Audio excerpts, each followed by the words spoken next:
Welcome back to another edition of the Doc's Diagnosis presented by Centris Federal Credit Union. The Husker is getting ready to take on the Scarlet Knights of Rutgers on Saturday. Rutgers off to a 4-0 start. Best start since they joined the Big Ten way back when they also started with a 4-0 start their first year in the conference.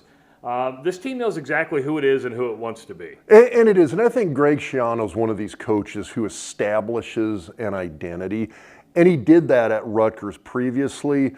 On his stops in between his two stints at Rutgers, he did a great job as a defensive coordinator. Again, the units that he's coached have always played with a sense of identity, and that's what they're doing again. And part of that identity, of course, is running the football. It is, and you're going to see we got a couple of bread and butter run plays here. This is nothing real fancy. It's nothing fancy. This is just real bread and butter. Good job running the football. It's just a basic zone blocking scheme here up front. You're bringing a guy in motion to seal the backside back here, and you're going to get a delayed handoff to the running back right here. Now, the thing that I want people to really pay attention to on this, because this is something that Nebraska does. Washington's defensive line, especially their interior nose guy here, does a really good job of getting push-up field, getting penetration into the backfield. That's something Nebraska does too. You see it with Hutmacher, you see it with Ty Robinson.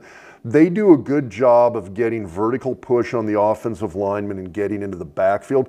The problem is when that happens, you can sometimes almost overrun the play, and the running back's going to be past you before you have a chance to get off that block. Rutgers' offensive line does a good job of staying on those guys even when they do get that penetration, and that's what allows this play to work. So you see the D linemen there. The D linemen aren't getting pushed off the ball on that play. They're getting upfield, and you get a big gain there. Now, you're going to see something very similar again on this one where, again, you've got a real basic zone blocking play up front here. Again, you're going to get a delayed handoff right here. The key thing, again, that I want people to pay attention to on this play is, again, look at the interior D linemen for Washington and the push that they're going to get upfield on this particular play. You would think that would be a great thing. The problem is they almost come too far upfield, run themselves out of the play, and by the time they get off that block, the running back's past him, and he just runs through several arm tackles, which we've seen some arm tackling out of Nebraska's defense in this first third of the season.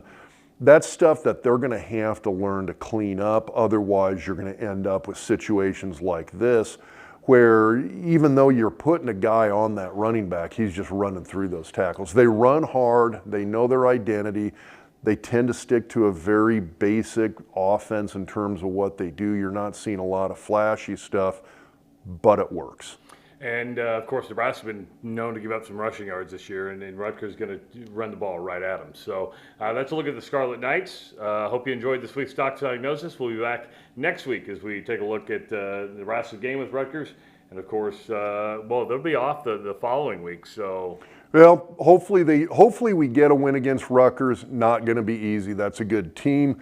Regardless, they'll have a chance to kind of work on some stuff, get that extra week in there and recover. I think it can be safe to say I don't think any game's going to be easy from here on out. At least not at this point. I mean, when you're looking at, when you started the season, and several people have pointed this out, would you have thought that Illinois, Rutgers, and Indiana would be the big hurdles for Nebraska this season? And right now, that's what it's looking like. For Dr. Rob Zadiski, I'm Travis Justice. We'll talk to you next week on the Doc's Diagnosis presented by Centris Federal Credit Union.